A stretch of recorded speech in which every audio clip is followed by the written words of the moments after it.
La iconografía grecorromana nos ha legado el noble rostro barbudo de un anciano ciego como el de Homero, poeta griego que nació y vivió en el siglo VIII a.C. Esta es la imagen que la tradición ha atribuido al autor de la Ilíada y la Odisea, los dos grandes poemas épicos que inauguran la literatura griega. Homero es el poeta arquetípico, el punto de partida de la tradición literaria occidental. Admirado, imitado y citado por todos los poetas, filósofos y artistas que le siguieron, su nombre y sus obras han alcanzado la gloria, alimentando mitos, narraciones y leyendas a través de los siglos, sin perder su vigor lírico y narrativo originales. En palabras del filósofo alemán Hegel, Homero es el elemento en el que vive el mundo griego, tal como el hombre vive en el aire. Toda la historia de la literatura y del pensamiento serán deudoras de los mitos y personajes que el inmortal Homero, por vez primera, plasmó en sus obras. Una epopeya, o también llamado poema épico, es un tipo de poema en el que se relatan las aventuras de un héroe, que puede ser histórico o legendario. Otra característica es que las epopeyas son de gran extensión. Por ejemplo, la Ilíada, una de las epopeyas más famosas, está compuesta por 15.000 versos. Las epopeyas son también los textos literarios más antiguos que se conocen, y lo más probable es que hayan surgido a partir de una tradición oral. Homero es considerado el autor de la Ilíada y la Odisea, sin embargo, se sabe muy poco de él. Y desde la antigüedad los historiadores han planteado todo tipo de explicaciones acerca de quién fue, cuándo vivió, si realmente él escribió ambos poemas, e incluso se ha puesto en duda su existencia, pero aún no se ha llegado a una respuesta definitiva. ¿Qué tal, amigas y amigos? En el siglo VIII a.C., los griegos, dejando atrás una época oscura de la que apenas disponemos de información y debido a un tipo peculiar de necesidades en relación con la aparición de una sociedad mercantil, se expandirán por toda la cuenca mediterránea. En estos viajes colonizadores difundirán sus mitos y se apropiarán de otros ajenos que pasarán a formar parte de su acervo simbólico, porque el alma griega, como todas las almas realmente interesantes, se forjará, aunque partiendo de supuestos autóctonos muy potentes y vigorosos, en el mestizaje imaginativo y conceptual con las culturas del Próximo Oriente, a través de las correrías y exploraciones de sus héroes viajeros.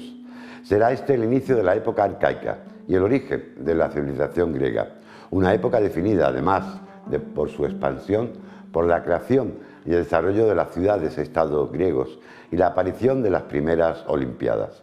Es también la época de Homero, ya que Homero, junto al resultado de los viajes por toda la cuenca mediterránea, desde las costas del Mar Negro hasta las riberas meridionales de la península ibérica, será el autor de la estructura mental de los griegos. Homero los configurará espiritualmente, infundiendo al espíritu helénico los rasgos definitivos de una civilización que cristalizará plenamente en la posterior época clásica. Y si nuestra cultura es heredera de la tradición griega y Homero su referente más emblemático, su estudio es indispensable para entendernos como pertenecientes a dicha tradición. Si Grecia fue nuestra cuna, Homero, el hacedor por antonomasia, fue el primer maestro de la humanidad, el primer autor que hizo posible la literatura tal y como hoy la entendemos. Bienvenidos. A pesar de inaugurar la literatura occidental con dos grandes poemas épicos, la Ilíada y la Odisea, y como no podía ser de otra manera, la vida de Homero, el primer autor y poeta arquetípico de la literatura, aparece rodeada del más profundo misterio, mezcla de leyenda y realidad, de literatura y verdad. En realidad no sabemos nada de él, ni siquiera el significado de su nombre o apodo. La más antigua de las varias biografías sobre Homero que han llegado hasta nosotros, atribuidas sin fundamento a Heródoto, data del siglo V a.C., pero su contenido, incluida la famosa ceguera del poeta, es legendario y novelesco.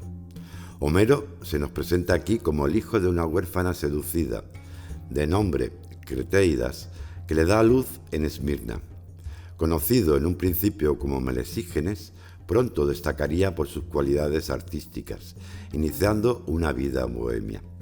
Una enfermedad lo dejaría ciego y desde entonces pasó a llamarse Homero, nombre que, según una teoría, es un juego de palabras que significa el que no ve, hecho respaldado por la supuesta discapacidad visual del poeta. Otras teorías, en cambio, aseguran que su nombre proviene de un término griego que bien podría traducirse como rehén, usado para referirse a los prisioneros de guerra que por miedo a una traición no eran enviados a pelear, sino a recitar las glorias de los héroes. Pero lo único cierto que sabemos de Homero es que desde la antigüedad ha sido representado como un pobre rapsoda ciego, poeta sucesor de Laedo, que recitaba sus narraciones con la ayuda de un bastón sobre el que apoyarse. Las más antiguas noticias sitúan su nacimiento en Quíos, isla griega en el Egeo Oriental frente a las costas de la actual Turquía, aunque ya desde la antigüedad fueron 7 las ciudades, incluida la mencionada Quíos, que se disputaban el honor de haber sido su cuna.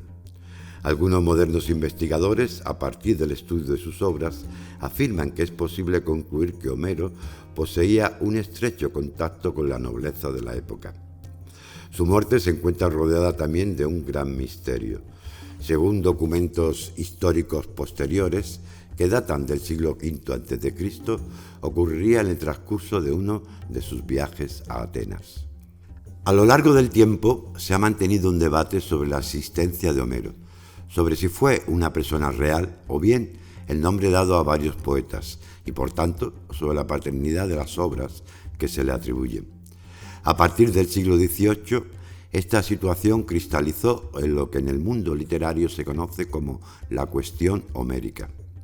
Iniciada en Francia por François Gdelin, abad de Aubignac, sus tesis serán reforzadas en el siglo XVIII por el filólogo alemán Friedrich August Wolff.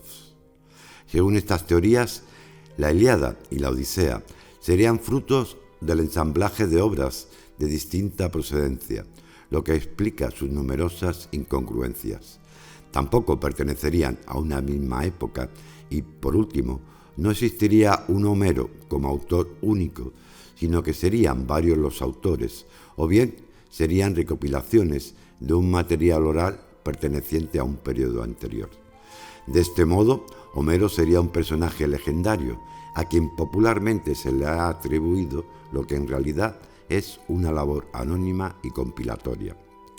En la actualidad, ambas posturas teóricas, la unitarista, que defiende la existencia de Homero como único autor, y la analista, que prescinde del autor único y reconocible, se han aproximado concluyendo que no se puede concebir a Homero como autor en el sentido que le otorgamos a dicho término, si bien existió un Homero que refundió en una producción única diversas tradiciones orales previas en torno al tema de la guerra de Troya.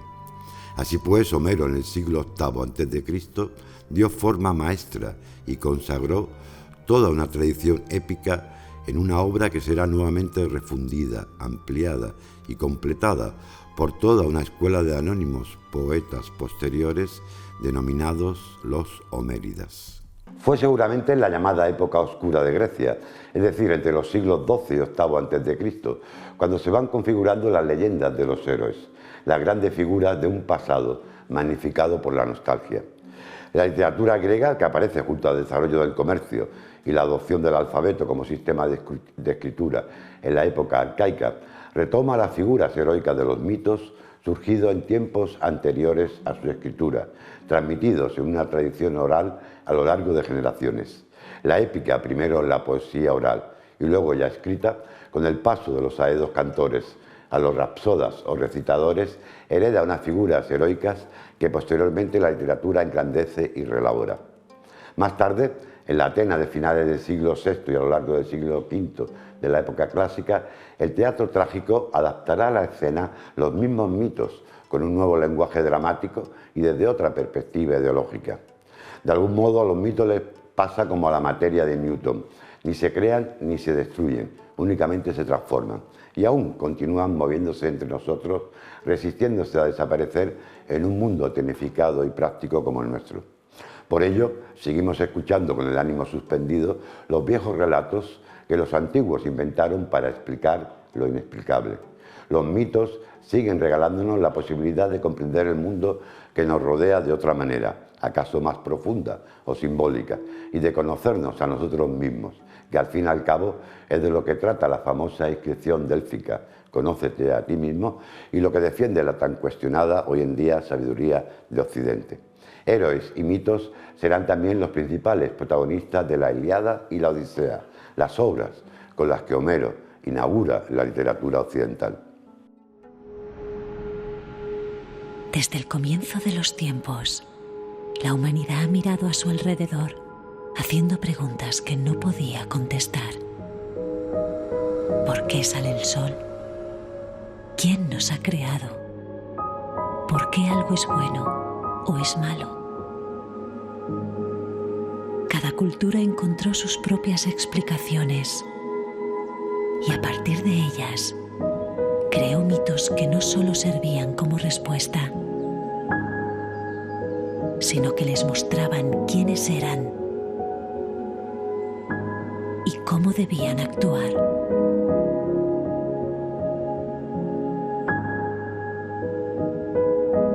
Nuestra cultura no ha sido diferente y nuestros mitos, la manera en la que hoy entendemos el mundo,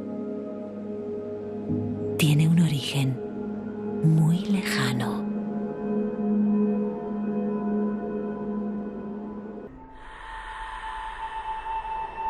Hace miles de años, en los albores de nuestra civilización, los antiguos griegos crearon innumerables mitos y leyendas para dar sentido a aquello que sucedía a su alrededor. Imaginaron hombres capaces de volar,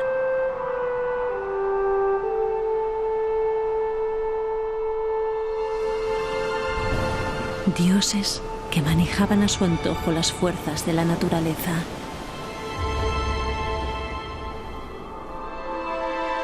titanes que con simples figuras de barro dieron la vida a los seres humanos.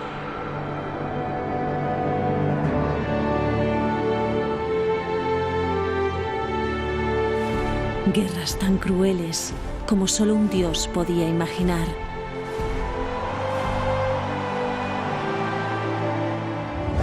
Monstruos que asolaban la tierra, héroes legendarios capaces de combatirlos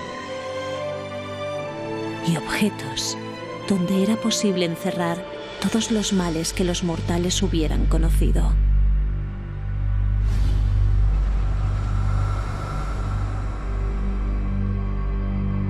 Muchas de esas historias se han perdido en el devenir de los tiempos, pero algunas de ellas, como los viajes de Ulises, las pruebas de Hércules o las guerras entre dioses y titanes, han llegado hasta nuestros días, convirtiéndose en los mejores ejemplos de lo que significa para nosotros la mitología. Y aunque aquellas historias en las que los dioses eran responsables últimos de todo aquello que ocurría en el universo, servían a la humanidad para comprender el mundo que les rodeaba, los hombres no podían evitar sentirse desamparados ante aquellos seres todopoderosos que manejaban sus vidas a su antojo. La humanidad necesitaba contar con otros hombres más cercanos a los eternos, hombres de cualidades extraordinarias, capaces de relacionarse con los dioses e incluso de enfrentarse a ellos. Hombres que serían conocidos como los héroes. Homero es el poeta arquetípico, el primero y el padre de la literatura occidental. Y ni siquiera necesitamos creer que fuera un hombre ilustrado, es decir, que supiera leer y escribir. Es posible incluso que los homéridas lo describieran como ciego para ocultar este defecto técnico del maestro, ya que al tener que dictar no tenía por qué conocer la escritura.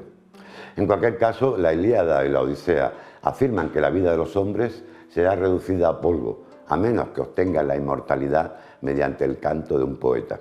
Este era el verdadero sentido de los cantos épicos, mantener vivas en la memoria y para la posteridad las glorias de hombres y dioses. En las antiguas tradiciones orales encontramos la palabra, pero muy cerca de los comienzos de la poesía. En la magnitud de la Ilíada encontramos por vez primera la escritura. Al comprender el recurso de la palabra escrita, Homero se convertirá en el primer inmortal. En la compleja trama de las obras homéricas brilla el gozo de un intelecto que ha descubierto que no puede confiar su creación a la frágil memoria. Los poetas de la tradición oral a la que pertenecía Homero modificaban sus narraciones a la vez que las iban recitando, y es muy posible que Homero, tomando prestado de aquí y de allá y de otros autores, escribiera la Ilíada y la Odisea, imponiendo su estilo propio, ya que en ambas obras encontramos un propósito, un plan y una estructura bien definidos que revelan la actividad de un poeta consciente de su arte. Seguramente el original manuscrito homérico fuera conservado con celo por un gremio de bardos, los homéridas, hasta su publicación masiva, ya en la Atenas del siglo VI, lo que los eruditos llaman la revisión de Pisístrato. En cualquier caso, Homero fue el primer poeta que hizo posible la literatura, y poco nos importa saber si la Ilíada y la Odisea son frutos de un solo Homero, de dos o de múltiples. Sí importa, en cambio, el gran impacto que tuvieron en el acervo cultural de los griegos y su permanencia como obras que no solo nos narran una guerra o un difícil retorno a casa, sino que nos ayudan a entender mejor la compleja naturaleza humana. Las leyendas se salvaron gracias a la transmisión oral, a los contadores de historias. Los bardos, que memorizaban las historias, añadían algo de su propia cosecha y lo cantaban a audiencias a lo largo de toda Grecia. Los ritmos y estructuras musicales servían sin duda alguna como ayuda para memorizar miles de versos. The word is what ties us to the past, and of course long before there was writing, mothers were talking to their children, and that was the beginning of the oral tradition.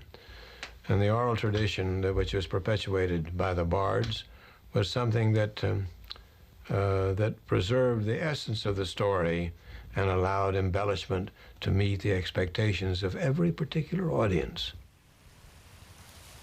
Creemos que Homero vivió en el siglo VIII a.C., entre 300 y 400 años después del colapso de Micenas, cuando Grecia empezaba a salir de su larga noche. Fue el más grande de una larga serie de bardos, el que recogió innumerables variaciones sobre antiguas leyendas y las condensó en una gran obra maestra. Puede ser difícil imaginarse ahora cómo Homero debía impresionar a sus oyentes con una poesía musicalizada que debía probablemente sonar a algo parecido a esto.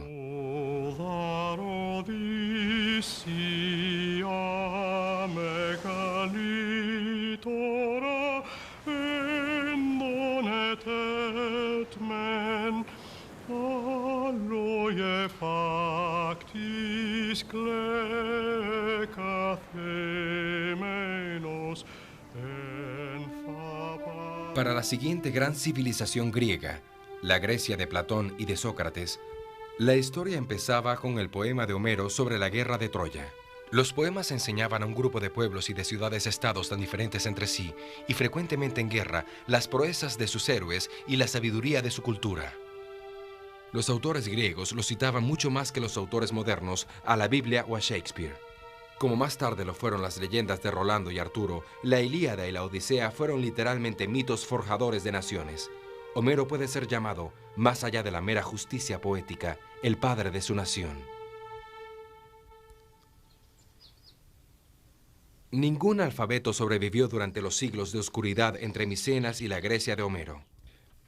Creemos que fue durante su época cuando los griegos empezaron a adaptar el alfabeto de los comerciantes fenicios.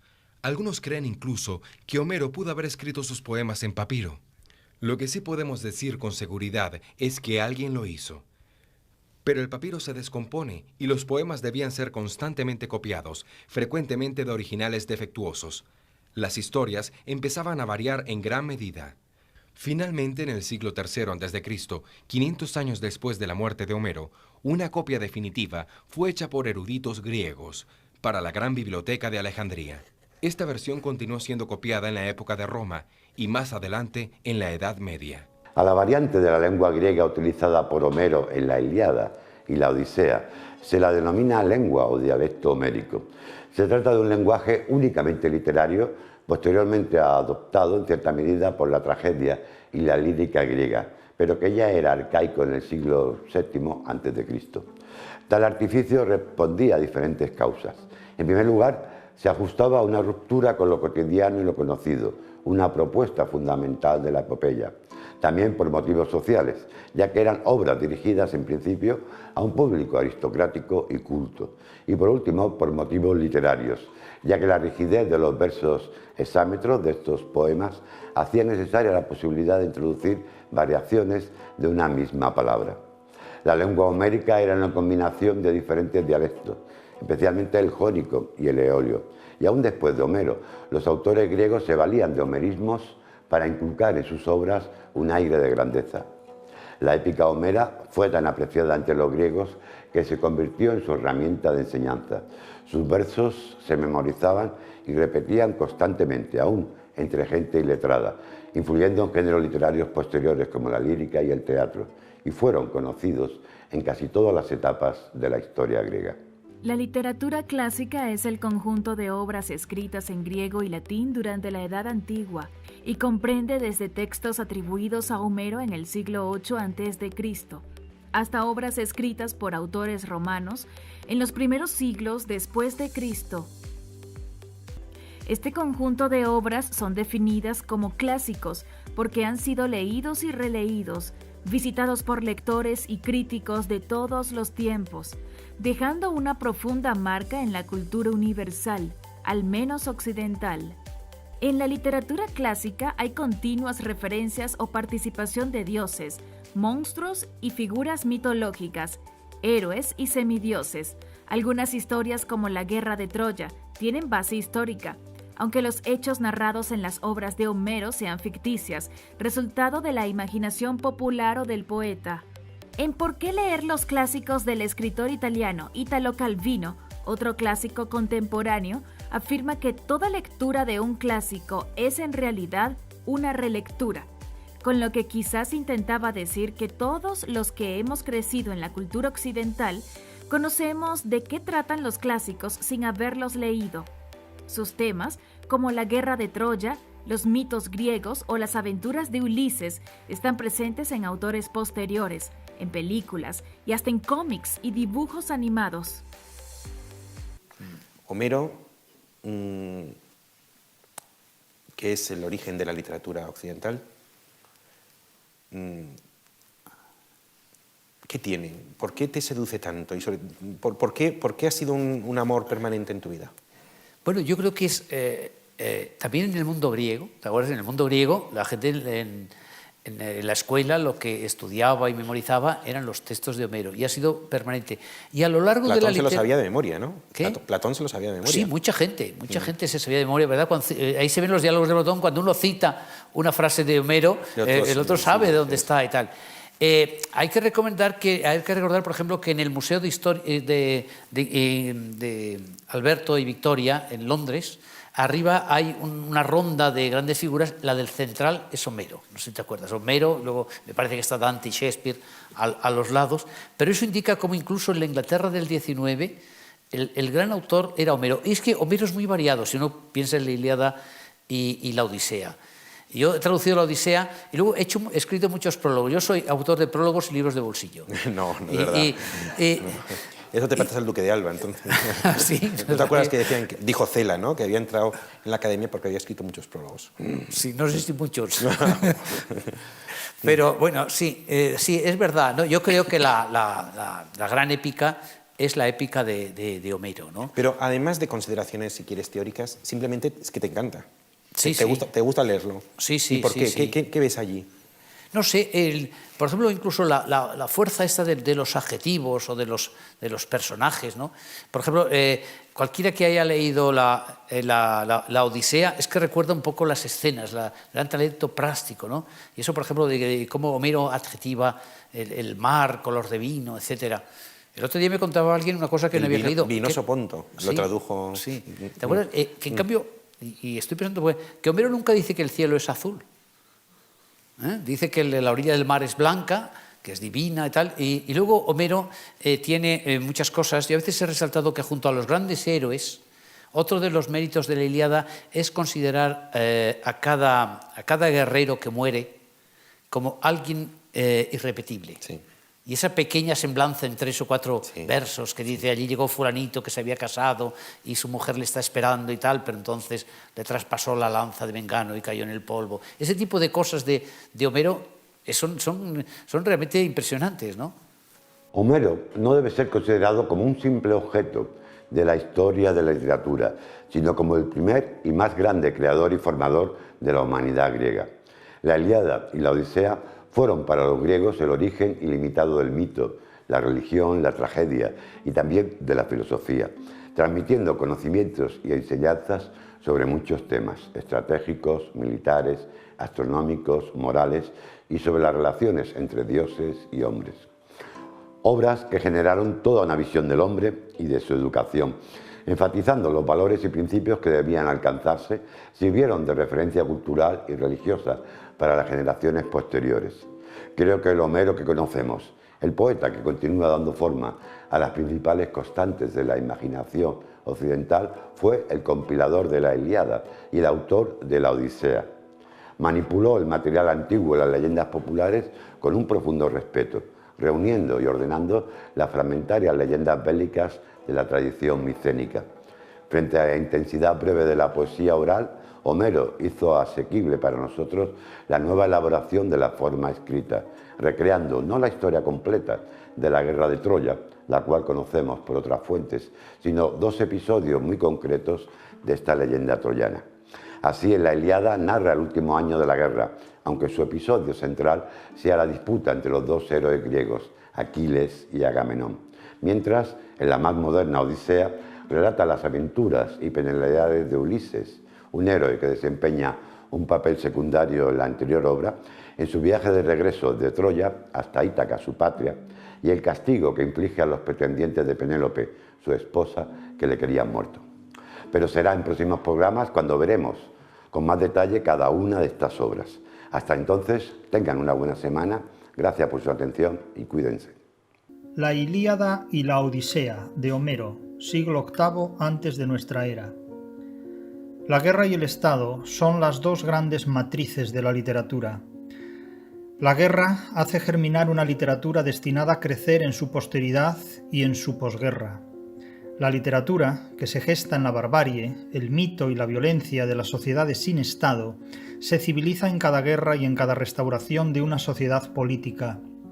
La Ilíada y la Odisea son 2 obras en una sola obra, 2 libros en una Indíadis, 2 partes inseparables de un mismo obrador humano, la guerra y la lucha por una restauración personal en el viaje, en el regreso, en la recuperación de una vida perdida. Homero es el fundador y el artífice de la idea de literatura que hoy conocemos, y que a través de imperios generadores como el romano y el español se extendió por todo Occidente como referencia y prototipo de la literatura universal. Esta idea meridional, grecolatina e hispánica de literatura fue asumida sin alternativa posible por la Europa septentrional, hasta hoy. La Ilíada y la Odisea son las obras fundadoras de la literatura. Toda la genealogía posterior ha sido un fértil desarrollo, esencialmente itálico e hispánico, de esta génesis,